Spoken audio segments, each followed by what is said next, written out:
Good morning, everyone. Sorry for the slight delay. There was a long line for the bolts. So I bolted in and I'm trying to catch my breath a little. But I'm very pleased to welcome you all here this morning. I wanted to start by introducing myself. I am the moderator for this session. My name is Jennifer Lewis. I am a senior anti-corruption advisor at USAID. I also have the pleasure of serving as the chair of the OECD DAC's anti-corruption task team. So I'd like to first start by thanking our panelists and, of course, IACC, Transparency International, and the government of Lithuania for having us here, and the opportunity to have this panel on such a complex but increasingly important topic, which is around debanking, corruption, and shadow economies, and most importantly, on how to respond to these dynamics. So many of us know that debanking, which is sometimes referred to as de-risking, involves banks retreating from high-risk jurisdictions. And this can range from simple restrictions on basic financial services to much more severe measures, such as account freezes or the termination of correspondent banking relationships that are necessary for cross-border financial transactions and transfers. Of course, debanking has been on the rise for some time now, since the early 2000s. For example, data from SWIFT, sourced by the Bank for International Settlements, shows that the total number of active correspondent banks fell by 29% between 2011 and 2022.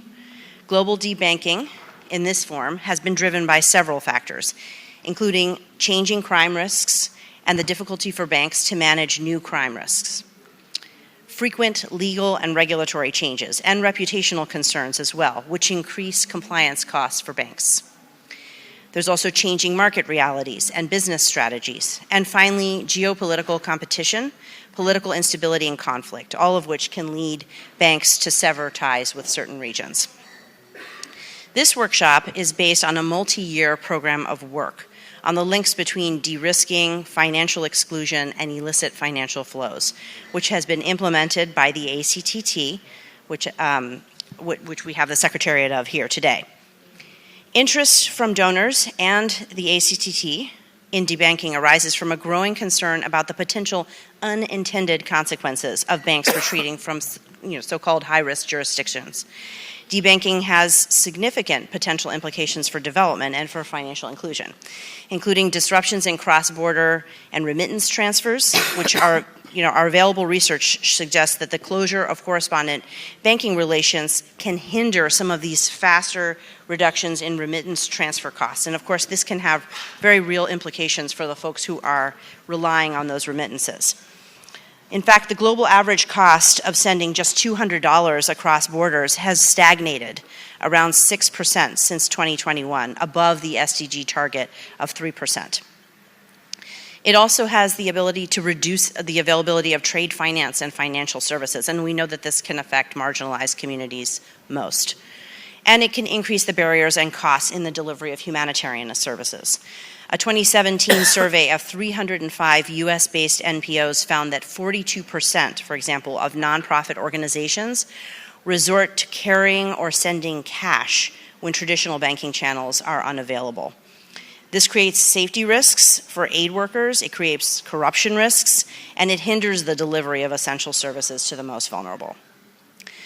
We also know that technology is playing a role in influencing the problem of debanking, because it can be both a problem and a solution, as is usually the case. For example, mobile money and online transfers have helped compensate for the reduced availability of financial services. On the other hand, cryptocurrencies have been used by organized crime to circumvent sanctions imposed on bad actors. OECD donors are active in addressing debanking in different ways. For example, through support for public financial management, through anti-corruption efforts, through support to banking and financial services, and finally, in support to trade regulations, donors are working to deliver technical assistance to financial and regulatory authorities, and to keep remittance flows going in places that are affected by debanking.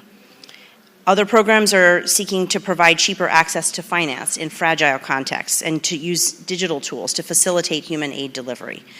But the reality is that more needs to be done in this space. And so the objective of today's session is to unpack the problem of debanking and its consequences for our most vulnerable communities. We've assembled a unique panel with a diverse set of skills from different sectors, the private sector, think tanks, NGOs, to help us piece together this complex puzzle. Now, one of our key objectives here is to map out how debanking unfolds, how it affects some of these vulnerable groups, how it affects corruption and links in with the themes that we are all here in Lithuania to discuss, and to start thinking about solutions.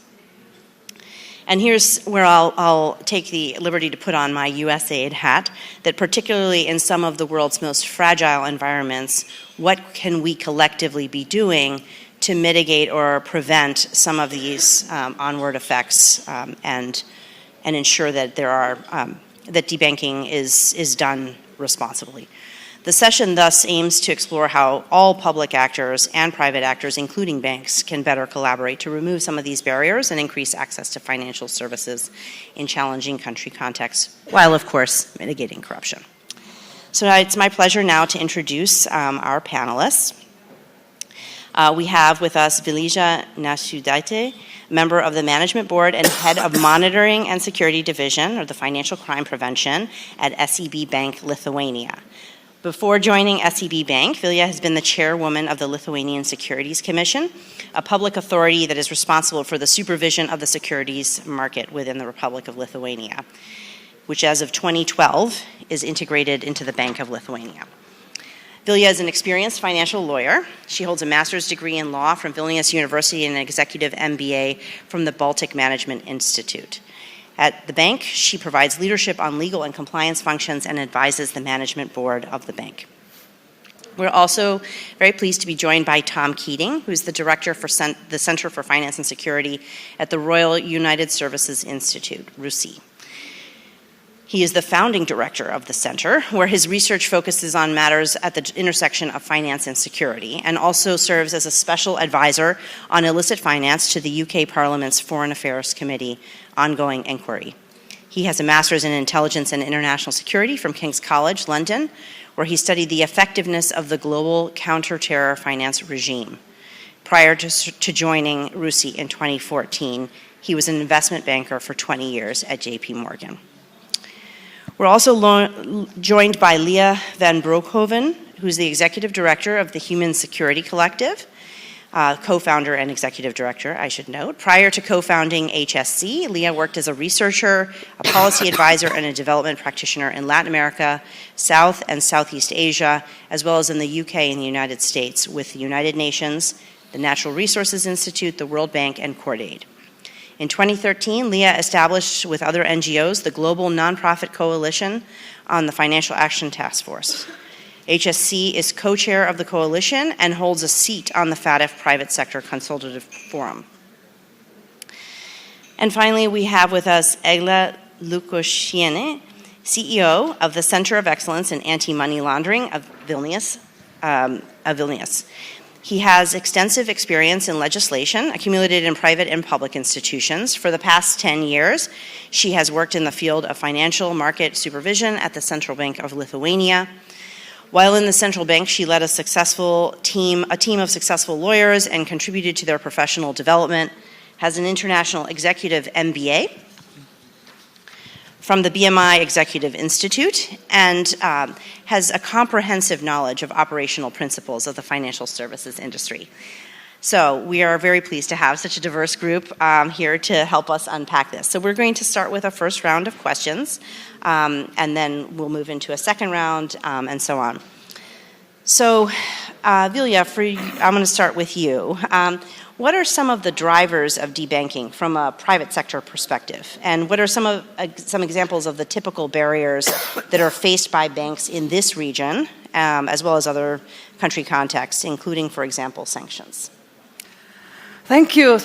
Pleasure to be here, first of all. And by starting answering this question, I just remind I was a regulator myself for 10-ish years, and then I'm a banker for a little bit more now. And that's interesting that I see the evolution of my own perspective, how I see things. And the same thing may look completely different depending where you are. And I illustrate by example. When I was regulator, I was so kind of proud that this regulation is flexible. Take the AML part, for example, that the banks and institutions are left free choices to implement. They need basically to do sufficient controls. I said, so, it's so cool, right? And you decide what is sufficient for you. But when I started to work in the bank, I kind of started to hear discussions that, these sufficient controls and these standards are not really clear. Then we see the fines in last decade that the banks kind of all over the world received from the insufficient controls. And then my perception started to change. Probably this regulation is actually open risk for us. You never know what is sufficient for you and how much you need to invest into this. And kind of you can go wild and be really kind of introduce a lot of manual controls that's super expensive. It doesn't sound good. So that was my journey, and acknowledging that when you are a regulator and you represent a public mandate, you may see things one way, but when you're at the bank, it's a little bit different. And imagine then the board discussion within the bank when we live in the world of scarce resources and we have kind of a budget for 2 big projects to invest. And one project, the business says, we need to kind of onboard new generation, we need kids app, and we need to invest this year in the kids app to kind of take this market of future market share. And then compliance say, but we have another alternative proposal. Let's invest in the payment monitoring system, and because we will be able to reduce the risk to kind of that we are exposed to executing high-risk country payments.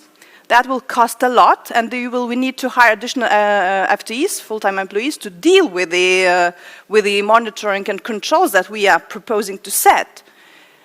That's the dilemma we face every day, where to invest. Shall we invest in what is business critical or to kind of risk reducing? And we invest both ways, but from the risk reduction perspective, there's also one way to kind of do things. And imagine then the question comes to the compliance team that proposes to invest into enhanced monitoring and say, is there any other way that we can reduce the risk? And there is, Rory. We can close some business, like some payments and so on. That's the solution. And by closing that, you avoid investment and you can invest in the business critical initiatives. And so I just leave to reflect for you that, that this is the reality of financial institution, which needs to be profitable, ensure its market position, and keep constantly investment, especially with this digital transformation that we are facing, and also being kind of mitigating the risk to this sufficient level. So, and if you know that their risk sources is this geography, this type of payments, you want to scope it down. And how do you do it? You just cut it, which is high cost, high risk, not little or not sufficient profit. So that's the natural incentives probably that the financial institution have. And probably one thing that that was my discovery as a banker now, that when you're a regulator, you think that when you write the regulation, that if this regulation comes into life, into this jurisdiction and geography, the life will be better for everyone. We will fight financial crime and so on and so forth. But when you are entity which reads regulator, you only care about your perimeter, that I clean my perimeter, and I don't care what's beyond my walls. And that's the reality, and probably we need to be aware of that incentives, that banks does not necessarily has those kind of incentives to kind of pursue the public goals, and regulators need to have that in mind probably in pursuing this regulation. And on the sanction, I have a very brief Lithuanian example that after the war against Ukraine and the swift reaction of EU regulators to introduce a lot of sanction packages, basically limiting trade with Russia, over a few weeks, financial industry faced the dilemma: how do you serve payments to Russia? And what they figure out? In the Baltic region, they figure out the perfect solution. You just stop those payments and you solve the problem. This is what banks did, I think, 2 months after the war. In the Baltic region, there was no way able to execute any payment to Russia anymore. Did it help to combat the sanctions? I am not sure, because if I see export statistics, it doesn't really change a lot. And probably, it could probably, it's an assumption, the payment flows find the other ways around, right? Maybe it's not the banking sector, but other sectors or even intermediary countries. And that's a bit of those kind of, also you could say side effects, but probably this is an example of the banking in this particular context. And for this country, it was a very painful decision, because if you look at the Google Maps where you are, I'm not sure if everybody knows that you have 30 kilometers from Belarus border and 200 kilometers from Russian border on the other side. Lithuania has a very unique position and sort of interesting neighborhood from a current perspective. And cutting payments to neighbors basically is a tough decision for business and for the country's economy, but this decision was actually made anyway. And the incentives are pretty clear. You don't want to have and run the business on the open risk. Probably I stop here, and then we can expand our discussion on. Thank you so much for that really great answer and for unpacking some of those incentives from multiple perspectives. So I'll turn now to Tom. From your work at the Royal United Services Institute, how does the current geopolitical context and sanctions, how do they shape debanking? And also specifically, how can debanking have unexpected effects, fueling perhaps shadow economies, illicit finance, et cetera? Sure. Well, thank you very much for having me. Thank you for the invitation. I'm going to pick up from where Vilja ended up, which is that if you woke up on the morning of the 24th of February 2022, you obviously were shocked for a great many reasons. But if you were a compliance banker, you thought words that I probably shouldn't say in public. Because overnight, the goalposts started to move. And the goalposts I refer to are the goalposts that determined how you assessed risk. And the goalposts moved, and then they moved again, and they've moved again, and they've moved at least 13 times in the EU, although I would probably argue many more times than that. So what are you meant to do? Now, I want to do a show of hands. Who in this room works in a bank? Who in this room works in a bank? Right, one person, two people. And I used to work in a bank. The point is that if you are going to engage with the topic of de-risking, if you're going to engage with the topic of debanking, you better understand how decisions are made within a bank and the pressures that banks are under. I'm not an apologist for banks. I got paid very well for 20 years working for an investment bank. I know that those institutions have made crashing failures. Those institutions are responsible for the financial crisis in 2008, etc., etc., etc. So I'm not an apologist for the banks. But I do think that anyone who is going to engage with the topic of de-risking or debanking needs to understand the decision-making criteria that banks go through in order to come to the conclusions that they make. I went into the office one morning in my last year at JP Morgan, and there was an email sitting in my inbox, which had come from HQ in New York. Dear Tom, please find attached a spreadsheet. Please action. I opened the spreadsheet. 4,500 names of accounts in Europe that we were to start closing because it had been determined that they were outside the risk appetite of the bank. Now that was in 2013. Banks have come a long way since then. But the point is that the inputs that are used to make these decisions need to be understood. And in the last 2 years, some very big new inputs have come onto the horizon if you are a bank sitting in a country that has introduced the sanctions regimes that we have seen. Now, what does that mean for countries that are, in their view, nothing to do with sanctions against Russia and nothing to do with the geopolitical context that we face? And this is where, in a way, our leadership in Europe and the US, the UK, and other places that are rightly allied to and supporting Ukraine, this is where they made a crashing error. They made a crashing error because they did not understand the implications of the sanctions that they were putting in place on what I believe we should refer to now as the global majority. Sergei Lavrov, the foreign minister of Russia, had done 3 or 4 laps of Africa before a single Western leader had got on a plane and gone to these countries to explain the reason for the sanctions and, more importantly, to support those countries with the measures that were necessary to secure energy and to secure food security and, importantly, to secure access to the financial system. I've had the opportunity to visit a number of those countries in the last 2 years, and you go and meet with banks in those countries, and they say, help.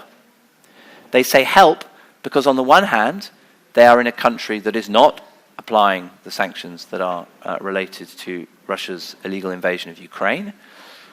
But on the other hand, they've got people like the current day me sitting in Canary Wharf in London saying, look, we're looking at the transactions that you guys are running through us. We are your correspondent bank. We're looking at the transactions you're running through us from country XYZ in the global south, and we don't like what we see, because we see names that concern us, we see entities that concern us, we see changes in flows that concern us, and we're thinking of closing our relationship with you. Now, just to pick a country, if you're a bank in South Africa and JP Morgan says to you, we're going to cut your correspondent relationship, that is an existential issue for the economy of South Africa. Believe you me. I'll give you a very real and local example. In 2013, I was part of a team at JP Morgan that had to go to a small town nearby where we're sitting called Riga and say to the central bank governor, we don't like what we see in your banking system, and we are going to close our correspondent, or we're going to close our dollar settlement relationship with you. Now that might sound like jargon to you all sitting here as people who don't understand banking, but believe you me, you would notice that if you were a business or an individual in Latvia and JP Morgan said, sorry, we're not going to provide access to the dollar market anymore for you. As an aside, the central bank governor got pretty unhappy about that. He was subsequently arrested for corruption, so maybe we did make the right decision. But the point is that these are kind of existential issues, and I think we need to understand how do we help countries in the global south deal with the challenges of the changing risk pattern that bankers are responding to.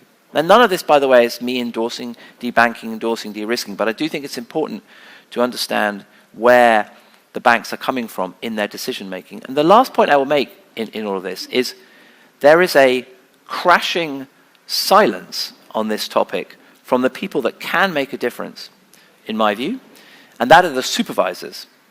You know, if you want banks to have a different attitude to risk, then you need to take steps as a supervisor to change that attitude to risk.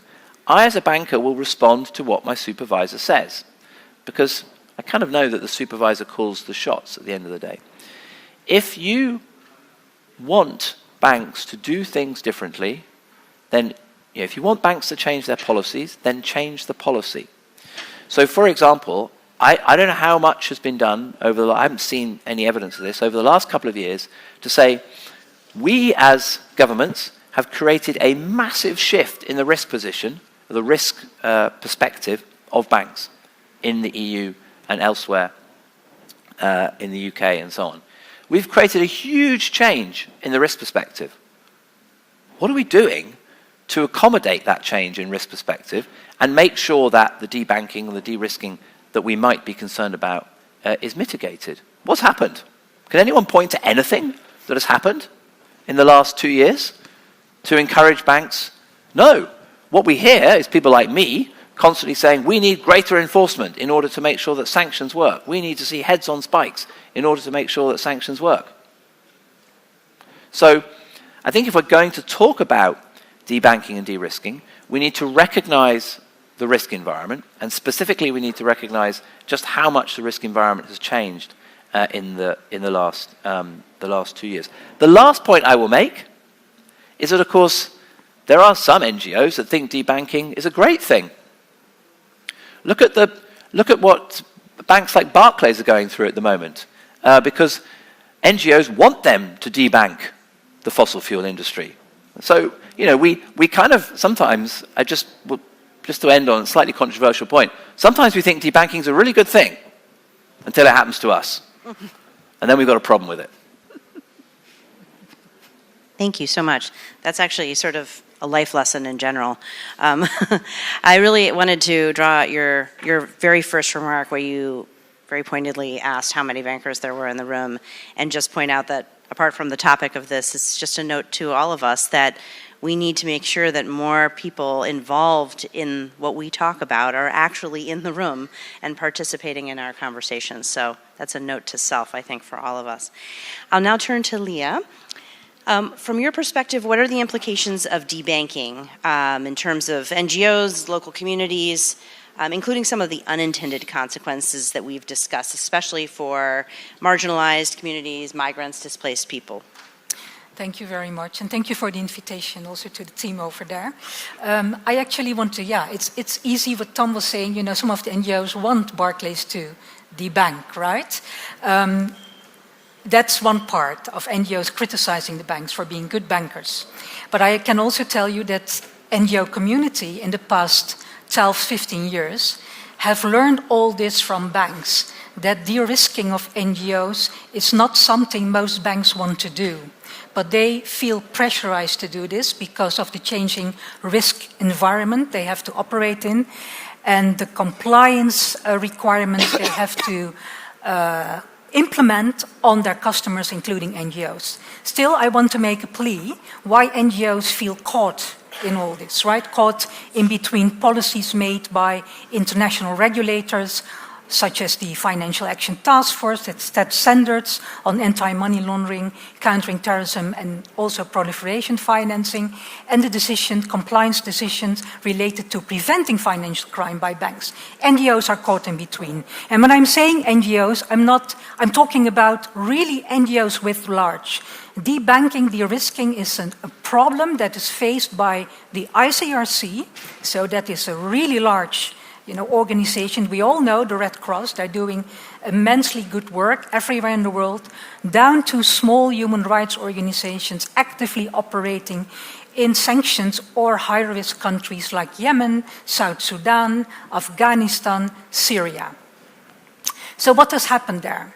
We have analyzed this since 9/11, so that goes way back. And what we have seen is that 9/11, anti-money laundering and countering terrorism financing rules and regulations that were with good intentions put in place by governments to push back on terrorism financing had real and heartfelt unintended consequences for NGOs worldwide. Let me name a few examples for you. Over-regulation.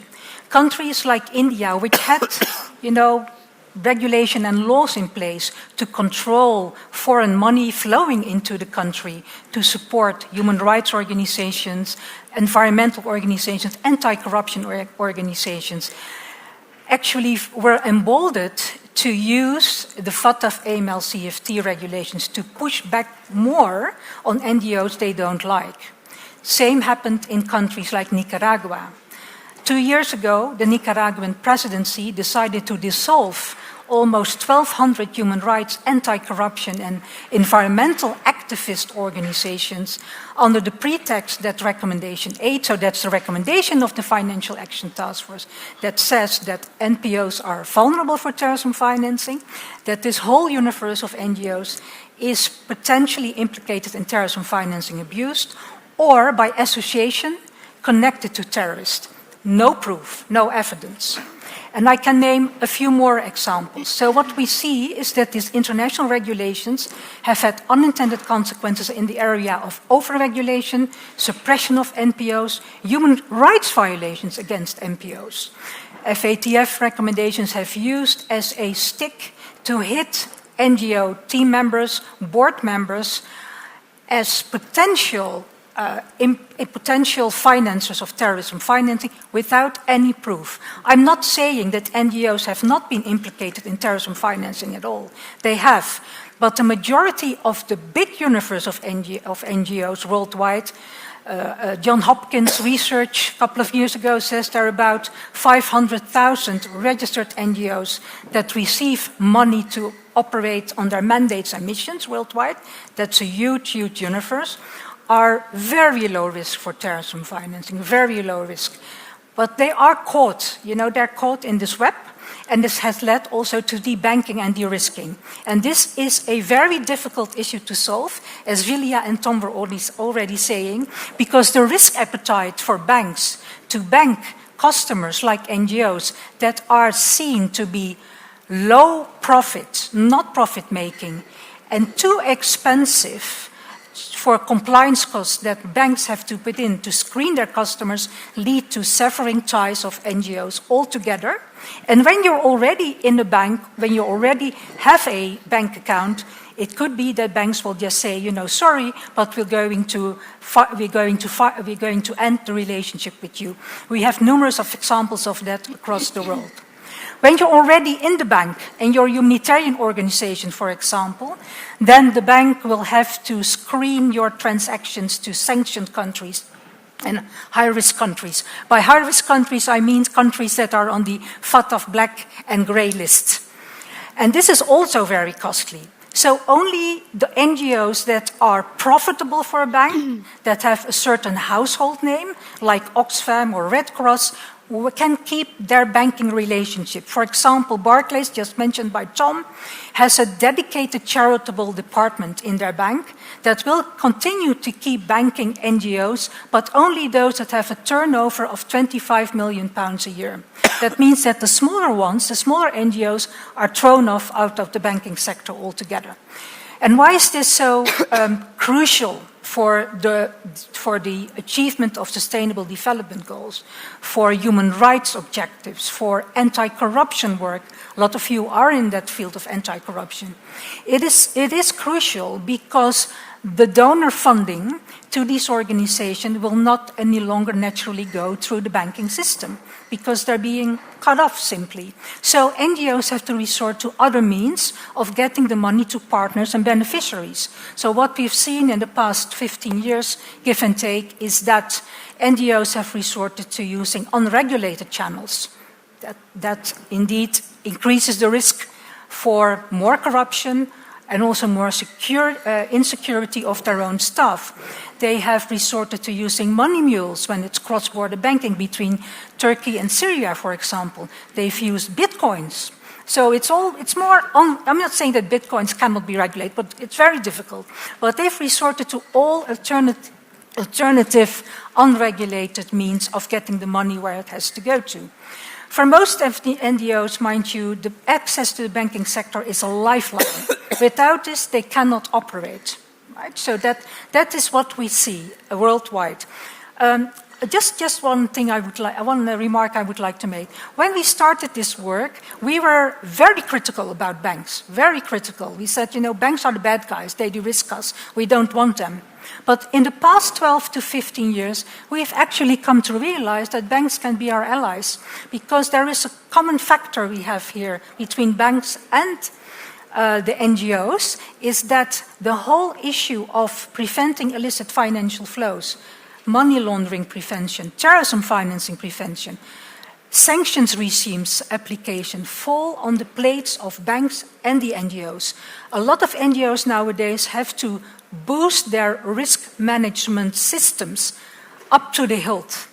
And some donors, and there must be donors in the room, are even asking the NGOs to vet each and every beneficiary of humanitarian aid, which is, of course, totally undermining the humanitarian principles. But I will go into that in my next question, what we can do about that. Thank you. Thank you so much, Leah, and thank you for all those really concrete examples of some of the unintended consequences. So we'll just key right off of that. And for you, Egva, technology obviously presents an opportunity and a risk, as it does in almost every context. But in terms of debanking, how can fintechs, for example, help offer some alternatives in jurisdictions and in contexts where debanking and the risks associated with it are implicit? And what are some of the risks as well of the fintechs?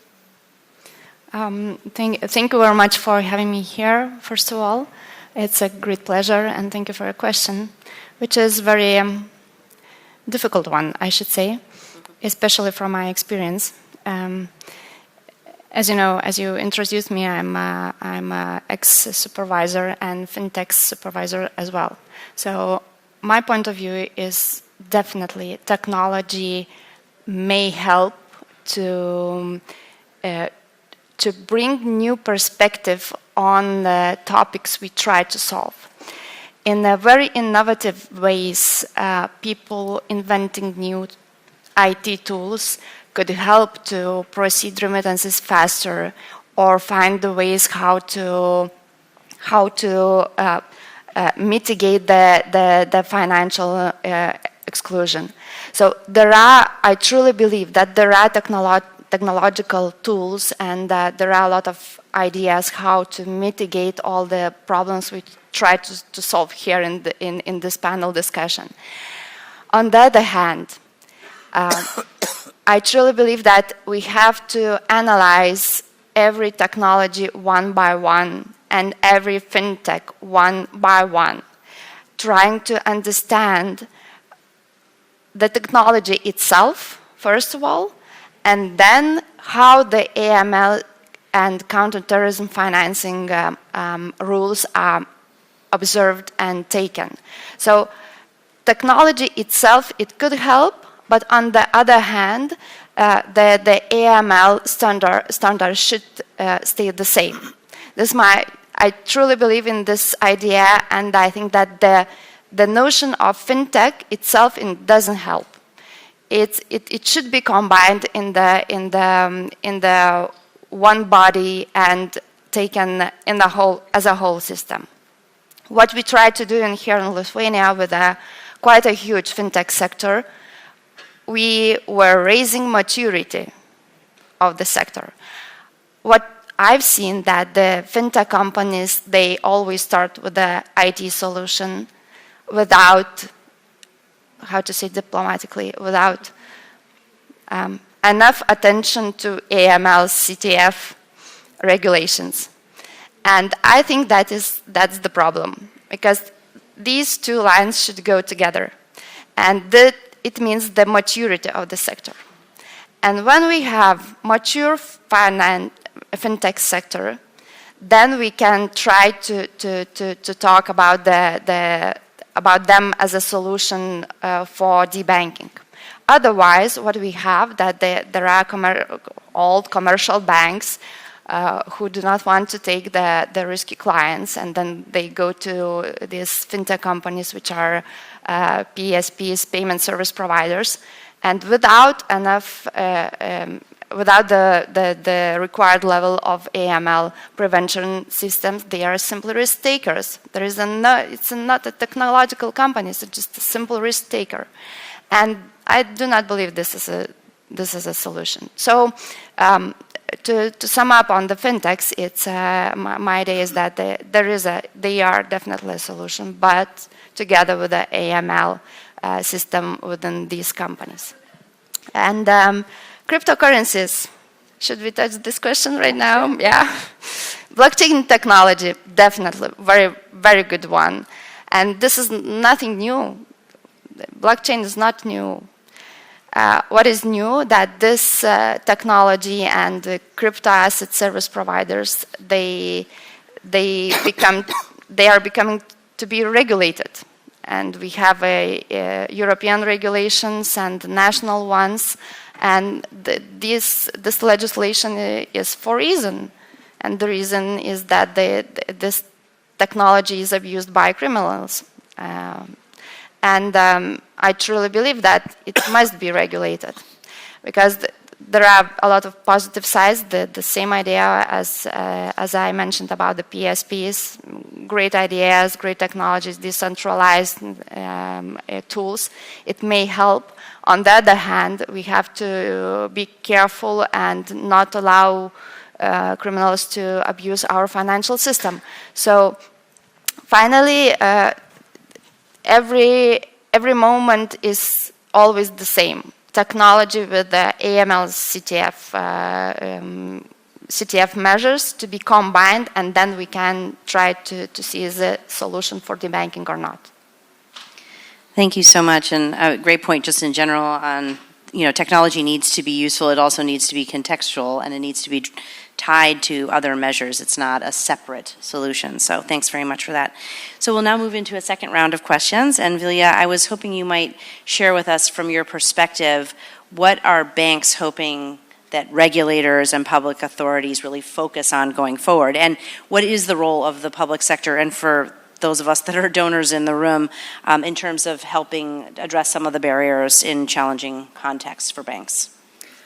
That is a super difficult question, and it's so tempting to respond that, simplification of regulation, but I would not respond this way, actually.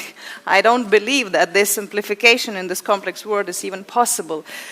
But I'm thinking then, I don't have actually golden recipe and silver bullet to propose any good solution for the problem. But I think I would not underestimate the divergence of views between regulators themselves and the different supervisory practices across the countries, the world. And imagine the big banking group that operates in, say, 20, 40 jurisdictions, and they face the regulators' expectations in those jurisdictions, which, do you think they are all the same? Completely not. I can tell you by practice, even though my banking group is Nordic, Baltic, and there's only a few jurisdictions that we operate in, and we face on a daily basis a lot of issues that in the Norwegian regulator or supervisor expects things to be done this way, but the Danish expects it to be a little bit different, but then the UK has their own views. And how do you operate in this complex environment? I think the effort needs to be done, especially in this EU country. We're now in the EU, and in the EU kind of have the unified set of rules, but ironically, they are not really implemented the same way. And that brings the complexity and it creates the incentives for banks to kind of try to mitigate the risk, or other way around. I hear now recently a lot of complaints from public that the banking becomes such a cumbersome and the banks are bad because they kind of make a lot of inconvenience for all the rest, not because by chasing the 1% or even less criminals, we create a lot of inconveniences for all the rest, and probably you may experience it yourself by doing the KYC procedure, or if your payment has been stopped and the investigation has been done. So that's some of the ideas that are coming into my head. But what also I'm thinking from the expectations to regulators, that I wouldn't expect that all problems can be fixed by regulation, and actually regulators are doing exactly this way now when the banking was kind of acknowledged as the problem, and I appreciate that it is acknowledged that this is regulation probably is part of the culprit of this problem. So that's a good already sign, acknowledgement, this causal relationship, but is it really good then to respond by another regulation trying to enforce this, some sort of basic banking services? In some countries, even the prices are regulated. Or now the EU, they are created as some sort of guidelines of saying that the banks, you should not do risk now. And I really doubt that solving problems created by regulation, by issuing another set of regulation, will really be helpful, because that's the nature of the business, that the business always choose this path of least resistance and find a ways to kind of adjust, and it's very difficult to predict how these regulations, what consequences they will create in the longer term. Then I remembered one of the to have some positive notes. Ukrainian refugee problem, which was in specific in this region, but probably in most of the European countries, and where regulation had helped to kind of accommodate this vulnerable group to banking systems and accept them and to onboard. Because you can imagine that the refugees came just, for example, to my country and to my bank. They didn't have some of them proper passports. And how do you then onboard with that, with all the EU standards of identity verification? It's not even possible. Their passport, I'm not sure if you know that they have internal passports and international passports. The only international is sort of biometrical standards, EU level standard passport. And those internal are more like a paper with a glue picture. And we don't really trust these type of documents. But then this EU regulation came with this sort of protection and humanitarian status, and we in the bank got the kind of sort of blessing from authorities that it's okay, we will onboard them from some sort of with a paper certification from the embassy until they get all the permissions and legal residence in the country. That was, I think, quite a good example. So, but this example is from the understanding that, for the bank to take this sort of regulatory risk or this to carve out, you need kind of a shield that you will not be chased for that. And so that is one example. And then what I see also from very, very practical perspective, you cannot imagine what kind of complexity we have with the customers, big international groups, when we need to verify ownership, beneficial ownership structure from registers all over the world. Do you think this is easily available information? Not at all. And I'm not talking about kind of some kind and it's not even available in all the EU countries. It's a really hassle to get the proper verification of identification and of owners. And here in this region, by the way, we live in the ultimately digital world. The Baltic region is very much digital. We get fines for speeding in a digital way from police, and we have the profiles and tax authority, but not all the countries live in the same way. And for the international customers, it's a problem. And because you need to kind of fly to get paper, apostille, notary, confirmation, and probably the digitalization could really help a bit to ease those burdens and reduce cost of compliance for the banks. So probably some of ideas that I shared, and we can go further on. Thank you so much. Well, those are some really great ideas and some really bold ones. So I want to now turn to Tom. You heard some of these ideas. Where do you see some of the main entry points from a policy perspective in terms of action on this issue? And then separately, is there a role for donors in terms of this work? Yeah, I'm going to mash those 2 points together because let me ask you a question. Who are some of the biggest donors in the world? He asked someone from USAID. Governments. Who creates these regulations that banks tie themselves in knots over? Governments. When did the donor government department last speak to the supervisory bit of the government department and have a conversation around we're both pulling in different directions? So my point is that we, I think, need to some extent, go back to first principles. What are we trying to achieve?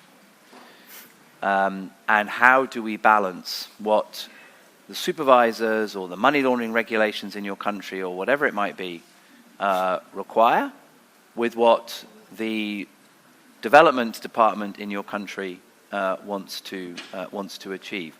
And I know that sounds like a trite point to make, but I have sat in so many meetings over the last 10 years that I have been at RUSI and have been following this topic and seen people who should really know each other and be working together to achieve a common goal, introduce themselves to each other, and, well, government people don't have business cards because of cost cuts, but you know what I mean, swap details.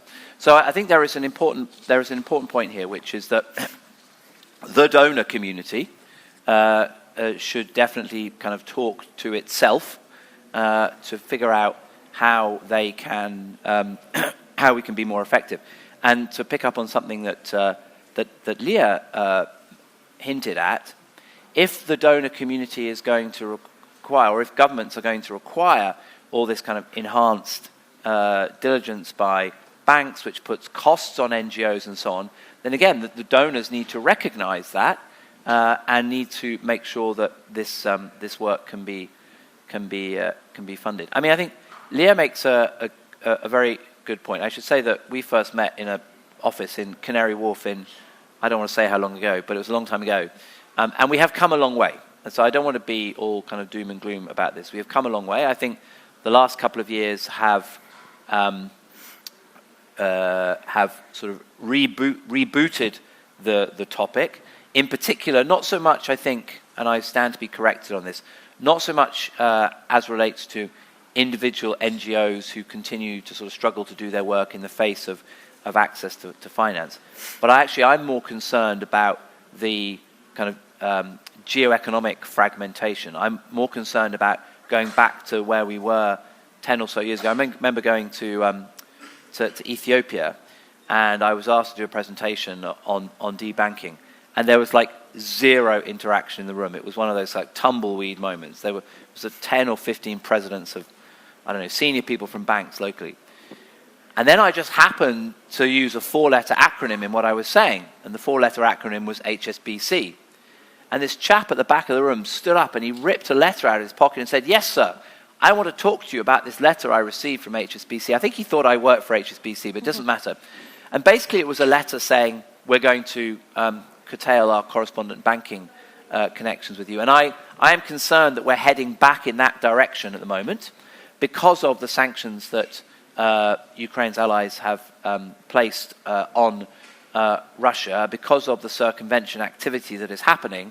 As you pointed out, when it comes to making payments to Russia, you just decide in Lithuania, forget about it, right? Well, might we get to a situation where we might start saying, we're not going to process payments that are connected with, pick a country in Central Asia or South Africa, or countries that are kind of struggling to figure out where on the kind of Russia-Ukraine continuum they sit. So actually, for me at the moment, the big debanking risk is less the NGO issue, which will continue. I'm not saying it's gone away.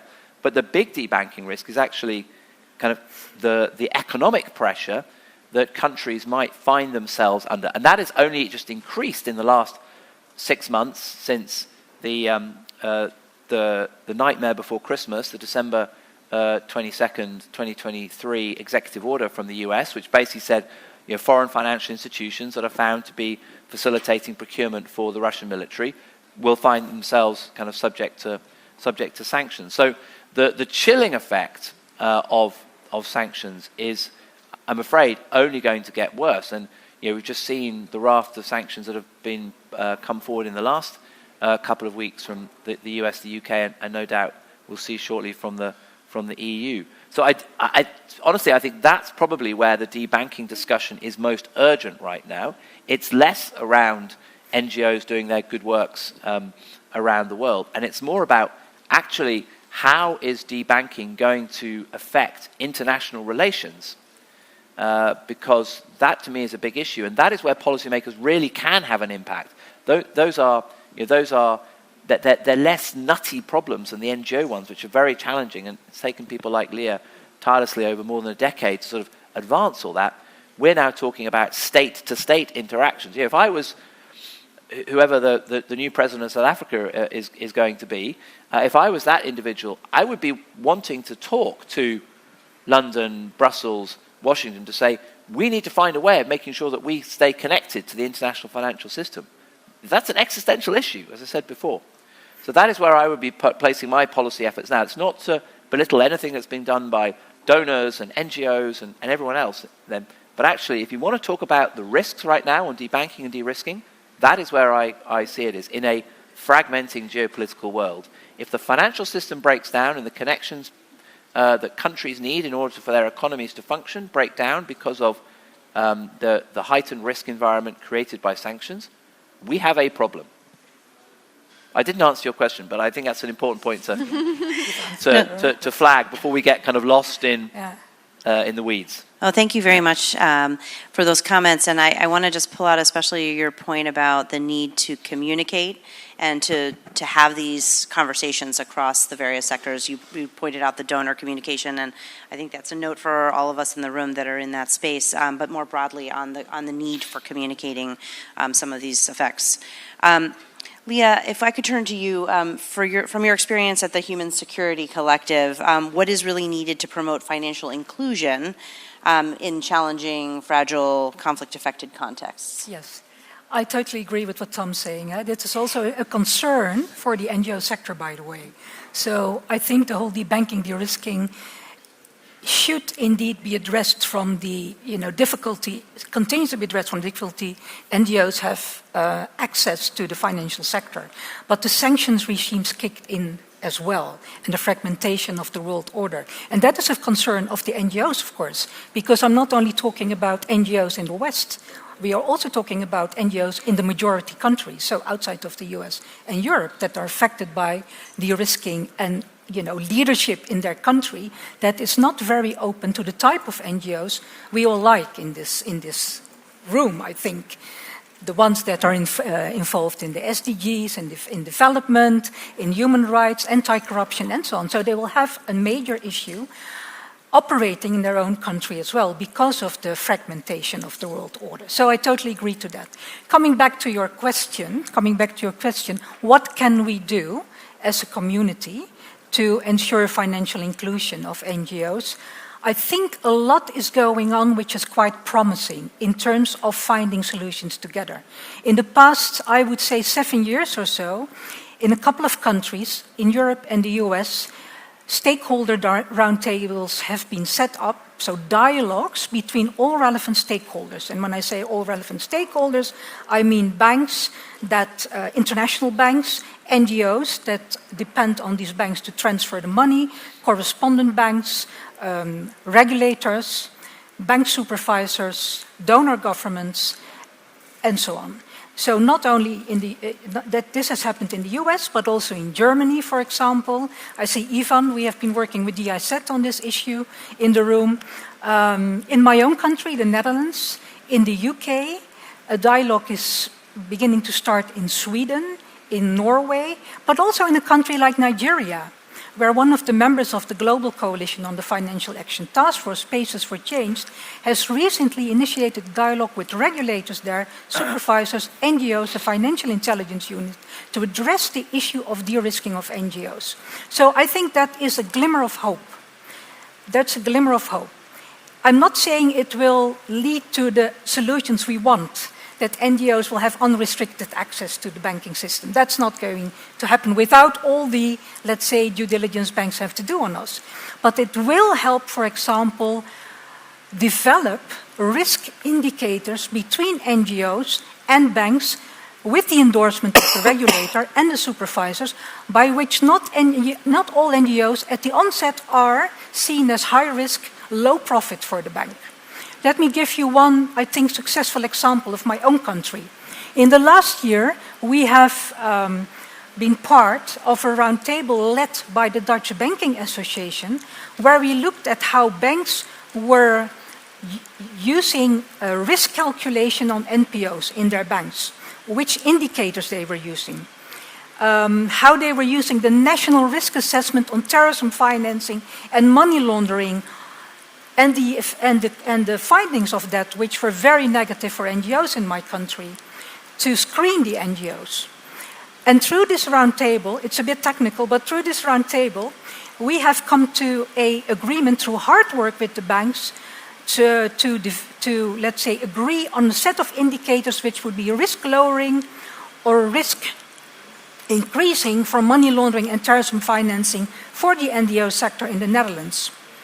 And this new risk standard has been endorsed by the supervisor and by the regulator. So the expectation is that now the supervisor, when it comes and examines the Dutch bank, and the Dutch bank and the banks have taken on this new risk standard, right, and incorporated into their financial crime system and so on, the compliance system, that the review of that the supervisor will really not pester the banks anymore to show all the dossiers, all the files on each and every NGO, but only that group that is high risk, using the new standard. And I have a very interesting example of one of the big Dutch banks, Rabobank, that previous to the new risk standard for NPOs had 21,000 NGOs, non-profit organizations, in their books as high risk. After using the new risk standard, that number dropped to 2,000, which is a drop of 19,000, which means for the banks cost efficiency, which means that the banks does not have to do a yearly review on 21,000 high-risk NGOs, but only on 2,000, which means for the NGO that are not being pestered by the banks with interviews on a yearly basis, but on 3 or 4 yearly basis. So I think that is a bit technical, but I think that's a win. I'm not saying this is going to be the silver bullet, because Rabo is not a correspondent bank.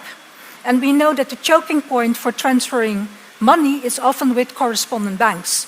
Fortunately, there are some good correspondent banks like Deutsche Bank in Germany for NGOs that have established a humanitarian and democratization corridor through which they can still send money to sanctioned countries and high-risk countries of NGOs that want to support partners there. But those corridors become now more and more difficult to keep open for Deutsche because of the sanctions regimes of the EU. So also within the Deutsche Bank, The ones that are in the financial crime division, that one that need to comply with all the AML sanctions and so on, need to make the case to continue these corridors with the business decision makers at the bank. So it is complex. So but because it's complex, let's not lose faith or confidence that we can, keep on working towards solutions. Last year, USAID, your organization, has decided to support an international roundtable on financial access challenges of NGOs. It's convened by the Overseas Development in the UK. And that international roundtable has the objective to bring together all the lessons learned of national dialogues and to indicate where still policy gaps lie. And a big gap, of course, is with this, the lack of interest of supervisors. That's a real difficult issue to solve. So supervisors still, will not take on board very good general licenses issued by OFAC in your country on, for example, facilitating humanitarian transfers. Or supervisors will still not, use the guidelines by the EU made on facilitating an exception on UN sanctions regimes 2664 to facilitate humanitarian aid to sanctioned countries and high-risk countries. I hope I've not lost your attention, but there's a lot going on which is hopeful. But as Tom was saying, this could all break down if geopolitical fragmentation goes on and, the whole financial system may break up. I'm not a doom thinker, but as NGOs, we're also looking into this issue. Yeah. Well, thank you so much for that rich detail, Leah, and really for pulling out where there are these glimmers of hope. It really centered around dialogue, I think. So, Agla, we'll have the very last question to you, and then we will move into some Q&A from the audience. What do you see as the role of regulators, regulations in preventing and mitigating some of these effects on debanking, and how can the public sector and, in some cases, donors support this work? I think that we should start from the roots. And the main goal of the legislation dedicated to financial sector has the main goal to keep our financial system safe and take care of the customers. So I think in every conversation we do not forget that the main idea is to keep our financial system safe. And then to elaborate the conversation and the discussion in a different ways. So, and definitely there are always equal values, I should say. In AML CTF context, we always have a data protection issue, personal data protection issue, and these two values always clashes. And there is a lot of debates how to balance and how to find the middle way and to keep both of the values safe. And when we talk about the debanking and the developing vulnerable countries, there is always the gray lists and how the gray list impacts these countries and what should be done and how we could find the ways to mitigate the measures. What I think could be done that we should not forget that the financial sector must be regulated, and these regulations must be enforced and stay in this point. On the other hand, the regulation has always side effects, so we should take focus on these side effects as well and try to mitigate. However, it's a difficult work, I think, and it's no one answer how to do that. I have this kind of panel discussions and events like this one. We are trying to find the ways and how to talk to each other and to other organizations, FATF and all others, and find the ways. Try to figure out the projects which could work in these countries, and I truly believe that the projects who starts from the roots and implements the compliance trainings and all these kind of educational programs could help.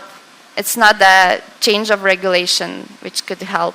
It's I think it's a hard work, and which should be done. And the donors, from the donors' perspective, I think that we should focus on the from my opinion is that we should focus on the countries and develop and try to make them to kind of raise the maturity of these countries and to help them to understand that they feel we act, at the same time keeping our financials safe with all these regulations which are in place right now.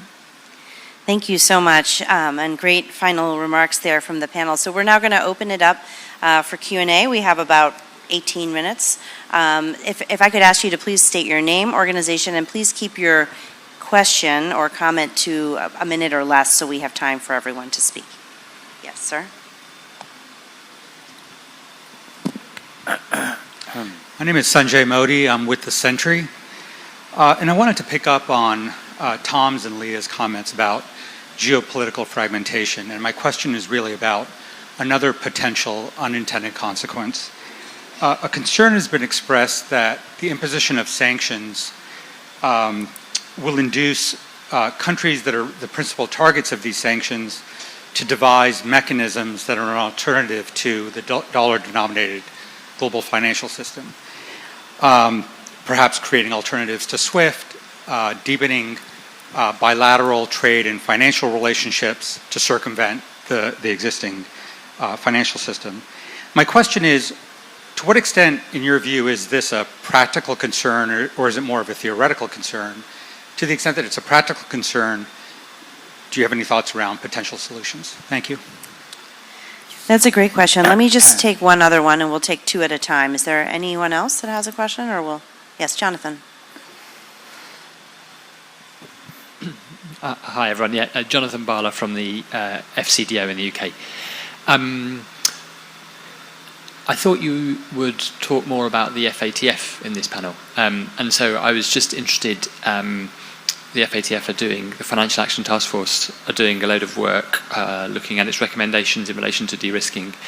And I was just interested in what the panel thought about whether this work's going in the right direction, things that this work needs to do more or think more about. Yeah, any thoughts on how the role that FATF could play in this? Thanks. Thank you so much. Okay, let's go with the first question, and then perhaps with the second. I don't know if the two of you might want to answer. Sure. I'm going to say something truly shocking from anyone who knows a little bit about me, which I think the FATF is doing quite a good job at the moment, by the way, on that topic. But I'll leave Leah to dive into that. I think some of the things that I've heard recently about the way in which the FATF is trying to reel back on, put the genie back in the bottle, I think actually should be applauded. So I'm going to stop there, but I want everyone to please note that Tom Keating said something positive about the FATF. And whatever anyone from the Secretariat tells you, I am not a doomster entirely about the FATF. So there we go. Right, on your point, like, it's not a theoretical thing. Look at what Iran's been doing, right? There are clandestine financial systems that have been developed very efficiently. I refer you to a paper I published last summer, which is called Learning Bad Habits, which was precisely about how Russia may kind of develop these kind of new payment systems, learning from Iran's experience. I believe Vladimir Putin is in North Korea as we speak. Those payments are clearly occurring through channels which are alternate to the ones that we might be more familiar with. And I think this is something that we as proponents of sanctions, I think, have to are quite naive to, which is that, like, when did anyone who is sanctioned ever sit there and go, okay, it's a fair cop, I'm just going to go with it, you know, I'm going to change my behavior? It never happens, right? They shapeshift. And in the context of Russia's war in Ukraine, the finding ways to circumvent the sanctions, building new financial connections and all that jazz, that is existential for Russia. And we, I don't think, yet take that with the seriousness that we should do. So for those of us who have grown up in and benefited from, I was kind of just saying before we started, I spent much of my career helping countries that were part of the former Soviet Union, kind of build financial systems that integrated them into the West, that brought them up to the standards required by the European Union, all that kind of stuff. And we've passed kind of peak financial kind of globalization, and we are on the downward slope. Now the question is, how quickly do we go on that downward slope, and how do we react in the West, and what does that mean for how we operate? And I think we need to. This is where this kind of de-risking issue comes in, right? So, sorry to keep picking on South Africa, but if you're sitting there in South Africa right now, you're and you're a financial institution, you are regularly facing kind of decisions, and those decisions might be: do I continue settling in the dollar, or do I start settling in other currencies at a basic level? Do I start to build relationships with big Chinese banks because I see that as my future access to the international financial system, or do I contort myself to meet the demands of JP Morgan Chase? So I kind of feel as though we're at a crossroads, and again, the sort of the community that we're all part of, I think, needs to figure out how to help countries that we want to keep in our orbit make decisions that make it easier for them to make decisions that stay with us. And I think financial connections will be extremely important. So the new systems are developing. I mean, they're there, you can see them. And the question is, how do we ensure that the appeal of those new systems is diminished?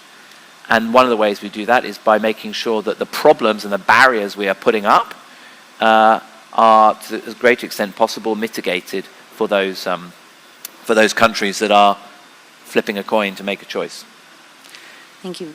Can I just share also my reflection from the private sector perspective on this fragmentation? And I could say that I see some cracks already that financial industry is causing. And in my example, that the Baltic states reacted to kind of just cut Russian payments as immediate reaction to sanction regimes.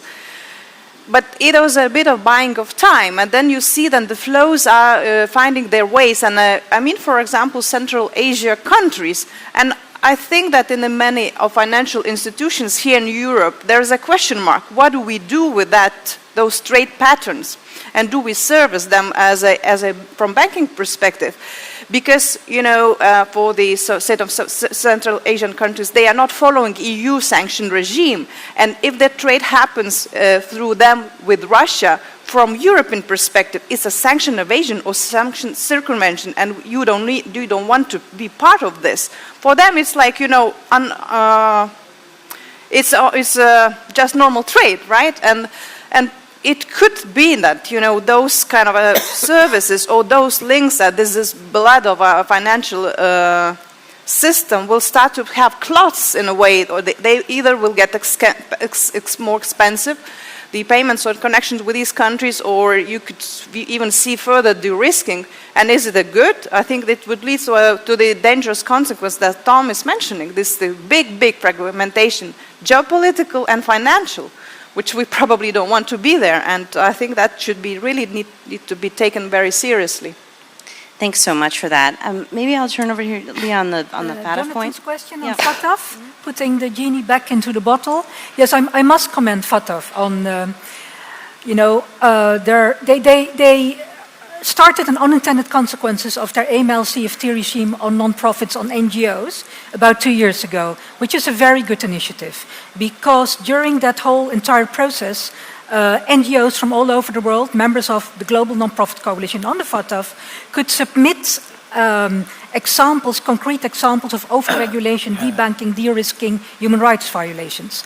And I think that has led to a really good analysis by the FATF in collaboration with members of the NGO coalition about what's happening in various parts of the world as a consequence of their AML CFT standards, and that they were implemented the way they should not have been implemented. So FATF was pretty late recognizing this, in a sense, to change the policy, but they did in the end. So on paper, that recommendation 8, which we were targeting as a coalition that needed to change policy-wise, is now changed. On paper, it looked very good. Plus, what the FATF also did, I think, and we have to commend them on that, is that they also changed the guidance note to that recommendation. And in the best practices paper, that's the way, global standard setters and policymakers work. So, but instead of only featuring good practices, the best practices paper also features bad practice. So it shows how governments should not interpret and implement the standards, which would then, in a wrong implementation, would lead to overregulation, de-risking, suppression of NGOs, and human rights violations. The last one a little bit less, but suppression, yes, that should not be happening anymore as a consequence of the implementation of the standard. So that practice paper is good, the change is good, and now, of course, we need to make sure that the assessors, the evaluators that go into countries to evaluate countries for the uptake of the FATF 40 AML CFT recommendations are appropriately trained to ask the right questions to the sectors they are evaluating using this change policy and the paper. And that's the crux for us. We need to train those assessors because 95% of the FATF evaluators have no clue what NGOs are, have no idea what NPOs are. They are very good in financial crime, AML, CFT, banking regulations, but the understanding NGOs and how we operate is a big unknown. So training is important. And then before I close, the FATF will also now embark on an initiative to change recommendation 1. That is the quality of risk assessment a country needs to do on money laundering and terrorism financing, whereby financial inclusion as a risk that could happen, or financial exclusion actually, as a risk that could happen as a consequence of a wrong interpretation of the standards, is high on their agenda, and they will be working on that, let's say, change of recommendation 1, again, very closely with the coalition. Can I just have one concrete example? So I wrote in 2013 that there needed to be consequences for over-compliance with FATF standards. And finally, we are seeing that because there is a country that has been on the grey list of late, some of you know the country I'm talking about, which will only come off the grey list once it reverses the criminalisation of NGO law that it has in place. So there is an example of the FATF taking ownership for the overuse of its regulations its guidance by a country. So hence my positive view of the FATF currently. And interestingly, I'm getting really enthused now, but because it's FATF. But the fact, a lot of NGOs in the world that have used international standards to criticize their governments for pushing back on civil society, like the Universal Periodic Reviews Human Rights Framework, that has led to no improvement in countries because governments don't listen to that. But they do listen to the FATF evaluation. So for NGOs worldwide, this is one of the very few levers left to criticize government for pushing back on civic space. Great, thank you. And just to note that I would caveat that it's probably the misuse of FATF standards, right? The weaponization of that. Okay, other questions from the audience? Let's take 2 more. If you could introduce yourself and keep your remarks brief so we have time. Yes. Hi, thanks very much for the panel. My name is Nancy Unklesbay. I'm with FSVC, which is a financial development not-for-profit, and we help central bank and commercial bank capacity in many countries that are at risk of being debanked or haven't had correspondent banking relationships for decades.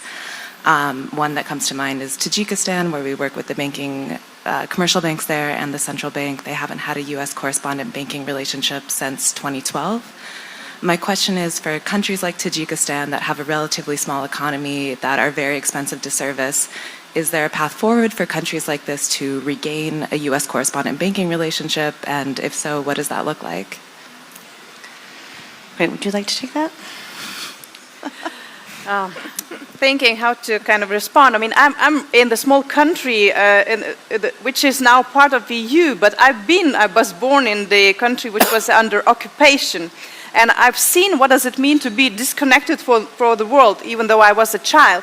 and now I enjoy of being a EU citizen. But also, I've seen a bit of these approaches from the world that it's still existent to the Baltic states. They've been regarded as super high-risk countries for a while, right? And specifically in our relationship with correspondent banking, we are not an equal partners in a way that is with the U.S. correspondents. The U.S. correspondents may say to a small country and a small bank that, you know, we don't want to see these clients, and Geo may be in that list. And what do you do then? You just comply. That's the reality of perhaps of the global world, that the U.S. correspondence has a very, very big power, and it takes time to change and gain the trust for the country and the financial system. And then, yes, many of organizations can give a hand, and many experts can give a hand to say that this country grew up to the standard. You can be trusted, you can have the proper correspondent relation and be part of the global financial system. But there's many, so that's my reflection from my own country perspective. But I know that there's many countries in the world that they are only on the way to solve this problem, and that takes an enormous effort, and effort from public, private sector, and also international community. Can I give a short answer and an example, very quickly? Yeah, I will add very quickly from the Baltics perspective. We suffered kind of potential risks to correspondent banking as well after the great AML scandals in the Nordic Baltic region, and we had to put a lot of efforts to kind of prove that we learn our lessons and find the innovative tools how to regain our confidence and how to prove that we are you can trust Nordic Baltics in the AML CTF perspective, very concretely. And as an example, AML Center is one of the tools how we tried as a country to show that we can work on all these risks and have a dialogue between public and private sector. My idea is that every country must put a lot of efforts and deal with all these risks, because the corresponding banking could not be taken as granted. Great. We have time for exactly one more question. If anyone has, there we go. If you could keep it very brief. We have, oh, sorry, it's got to come from across the room.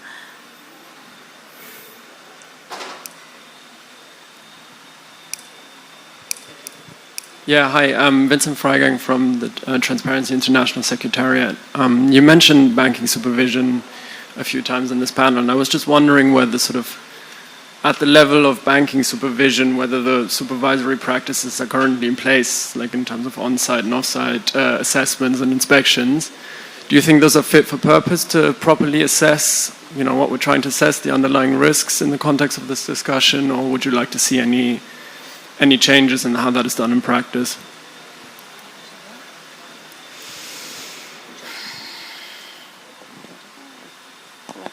Well, I mean, one thing that is helpful, which happens in the UK, is reporting. Reporting by obliged entities to supervisors to gather data. And then from that point, you can then get a sense of to what extent how big a problem is this? Because, you know, there is, bluntly, there is kind of, you know, fire in the movie theater inflation sometimes on this kind of stuff. So what data do we have? We talked earlier, I think, in the introduction about data from SWIFT. So what data is being gathered by individual supervisors that evidences the nature of the problem? Because I don't think we fix this problem unless we actually understand the underlying problem, and it will vary it varies from country to country. I mean, I just want to answer over here because these were interesting EU examples, but I'll give you a very specific example. It comes down to politics, right? When the Mossack Fonseca situation broke, Panama faced an existential financial crisis. You know, if you were a correspondent banker in the US, you wanted out of Panama ASAP. What did US Treasury do? US Treasury it got the key Panamanian banks together in DC with the correspondent banks and said, figure out how you're going to keep the connections there. That was a decision of the United States government to facilitate that happening. That's a simple version of it. If the United States government wants there to be financial connections with Tajikistan, the United States government needs to figure out how to make that happen using its correspondent banks. Full stop. Okay, great. So we have come pretty much to the end of our session. I'd like to first start by thanking our panelists for all their remarks and really all the details that they provided us from very diverse perspectives. This is really a very interesting and very complex and quite unresolved area, I'll point out, but I wanted to just pull out a few threads that we heard today. So the first is obviously, I think we started out with a conversation about some of the considerations and the incentives that the banking sector undertakes when facing both the regulatory frameworks, requirements, and of course the context in which you are working. And so understanding and unpacking that with the caveat that we need to have more people from that industry and that community as part of this conversation. They should be attending our anti-corruption conferences, and we probably should be attending banking conferences. But that needs to be really well understood and unpacked. We obviously had a long conversation about the disproportionate effects of and the unintended consequences of debanking, some of the knock-on effects across a range of contexts, in particular for the nonprofit community, their ability to access vital funding for their vital work, and at the same time talking about the need to ensure that our financial system is secure and able to ultimately do what it's intended to do, which is to provide that safe and secure funding and financing. We talked a little bit about some of the regulatory schemes and some efforts to try to ensure that they are mitigating against some of these unintended consequences. You're right, Jonathan, we didn't talk about FATF as much probably as we might have assumed, but actually I think this far-ranging conversation shows that that is one piece of it, and that there are, as Leah pointed out, many other potential avenues for addressing these issues. I'll note that, for example, our own U.S. Treasury issued a 2023 de-risking strategy that is attempting to address some of these issues.